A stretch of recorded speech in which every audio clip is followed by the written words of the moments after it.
Hi guys and gals, Froggy's Garage here, and this is the car I was telling you about in some of my other videos. It's an 04 Lexus IS300. It's like a small sporty Lexus, and my son will be driving this one as a commuter car. It's got a straight 6-cylinder engine.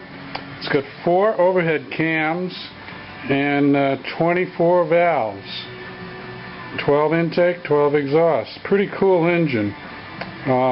Anyway, today I want to show you about a battery service on this car. Why is a battery service important? Most people ignore their batteries until their car won't start, and then they buy a new battery. Well, not all batteries are maintenance free. A lot of them are, but not all of them. This is not a maintenance free battery. This, I can see, I'm reading it upside down, it's a AAA battery. Of course, AAA doesn't make their own batteries, so they just put their label on it. Johnson Controls or one of the other 2 or 3 battery companies made it. Anyway, this is, from the looks of it, the correct battery for this car. But why do I suspect it hasn't been maintained very much? You see this hold down clamp here? Well, you can't get at these 3 cells, you can't get at this cover to look at these 3 cells without removing this hold down clamp. And you need a wrench to remove the hold down clamp, so I figure a lot of people, maybe even garages, are just skipping this. Well, Froggy's not going to skip it. I'm going to show you how to do it. It's not a big deal. Now, complete battery service includes putting water in the cells. That's distilled water in the cells. Don't use tap water. It's too many minerals in tap water, and it'll damage your battery. Distilled water to top them up, and also you want to clean these terminals too. Now, these are very clean, so I'm not going to take them apart. But if you saw any white corrosion, especially on the positive, that would be a sign that you're getting a bad connection there. It would be white corrosion. You've got to take that off, clean it with a little wire brush or a little sandpaper, and then put a little grease on it to minimize the corrosion, and then put it back on there and tighten it up. But like I said, I'm not going to do it on this one. I've done it on some of my other videos, and this one just doesn't need it. They both look really good. But we are going to take this clamp off, and we're going to show you the cells where you will add the distilled water. Okay? Hold on a second.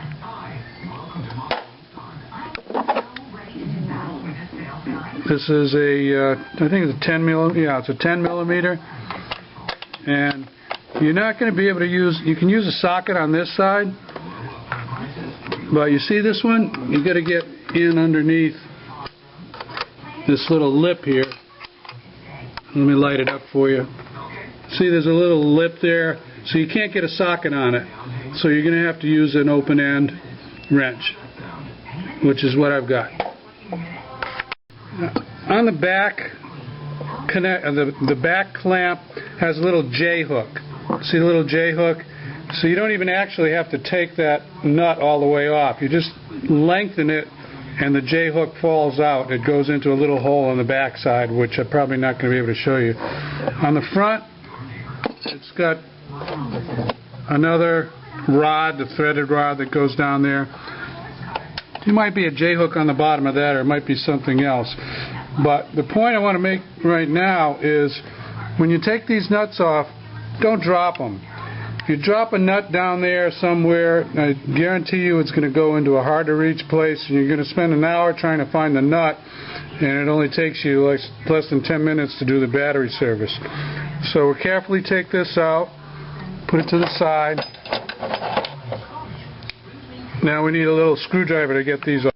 And take your flat blade screwdriver, just pry up nice and easy. See, it's got a little cutout there where you can actually get the screwdriver in. And get the other side. Nice and slow and easy, because you could probably break one of these if you wanted to. Now watch out for that positive terminal. Do not get your screwdriver across the positive terminal and the negative, or the positive and any other ground. You'll have a 4th of July celebration. There'll be sparks, and it'll scare you out of your pants. Alright, so now we got that one out. And we got the other side out. Now, you might wear gloves. I haven't got any on, but do as I say, not as I do. The battery acid will, it won't kill you if you get it on your finger, but it'll burn your finger a little bit probably. So what I'm going to do now is try and show you the level inside. Okay, here's a close-up. I am going to add some water to some of these. That one is full. When it's full, there's a little reflection. It's like the light hits it a little differently, and you may be able to see, and if I shake it a little bit, you'll see that that one's full. And this one over here is not. It's over the plates, but it's not full. You don't quite see there. You don't see the same light reflection because it's not up to the proper level. When it's up to the proper level, it's like a glass. When you fill a glass right up to the very brim, there's a surface tension to the water, and it looks a little bit differently. That one's not full. See that one? It's got that little glimmer there, that little reflection. I hope you can see that. That one's full. So now I'm going to show you how to add the water. You've got distilled water, and you know, for about $5 you can get one of these at Pep Boys or Kragen, and this is just a suction bulb, and it's actually made for putting water into batteries. You can use any other kind of suction device, but you want to be able to control it when you put it in. You don't want to just take the jug and pour it across the top there, and you won't get the exact correct amount of water in there. So let me fill this up a little bit. Yeah, Froggy's got a new little headlight thing here that I put on my head. Let's see how this works. So this one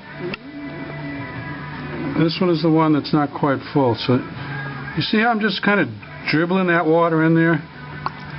You know, maybe an ounce at a time. A little more.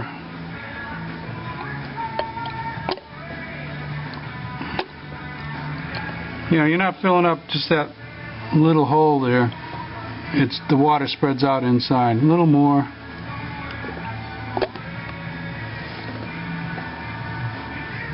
A little more.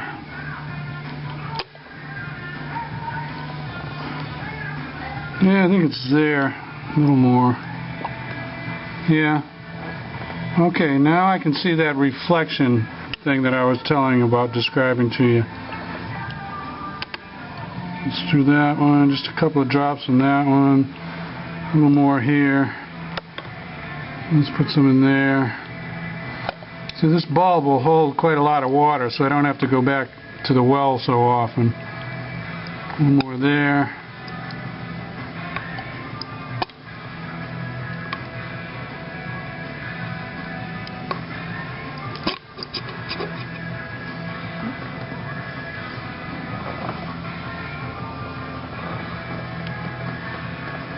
Now, I'm going to put a little...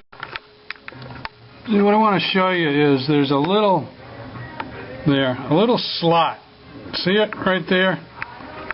And at the bottom of the slot, this plastic stops before the top of the plates. So right at the bottom of the slot is the place where you want to fill the water to. Now, that's pretty specific then. Okay? So now I'm going to take a rag and wipe this excess off of here. And let me tell you one other thing. If you do a battery service, see this battery is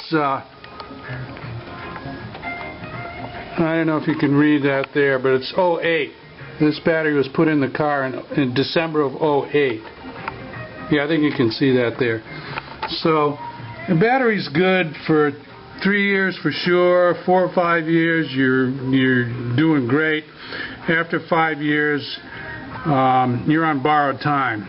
So this is about 5-year battery. If you see a lot of wetness,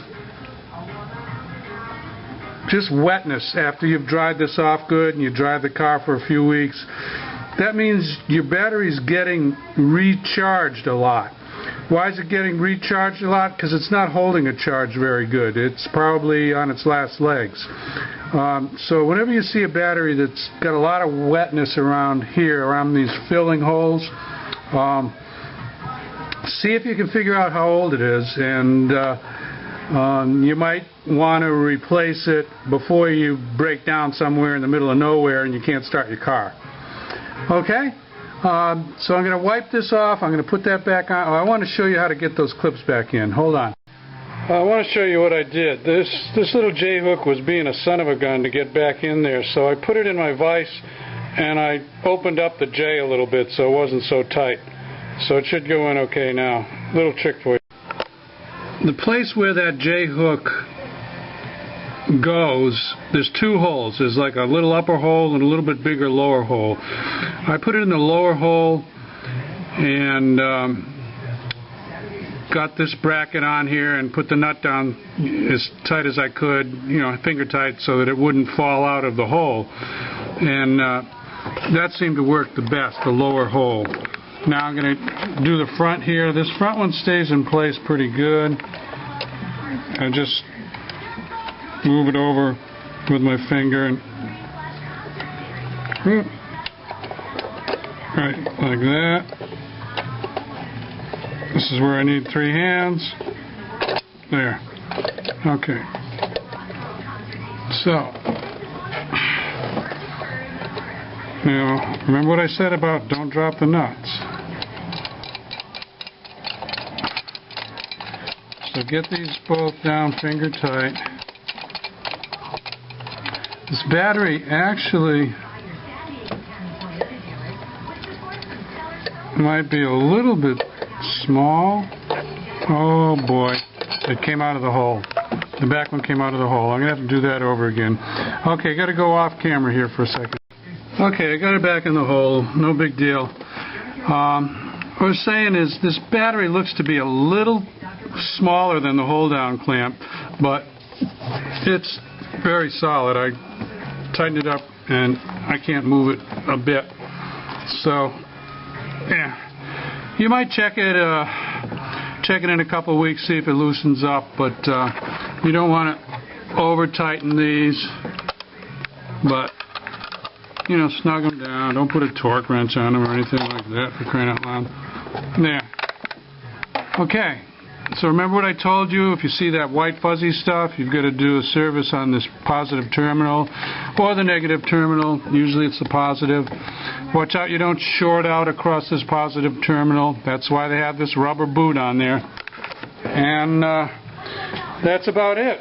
So if you check that battery every 6 months or so, then it'll last you longer, or you'll be buying a new one. That's a battery that does require maintenance. Okay, if this helped you, give me a thumbs up. If you want to see more from me, subscribe to my channel. Froggy out. Have a great one.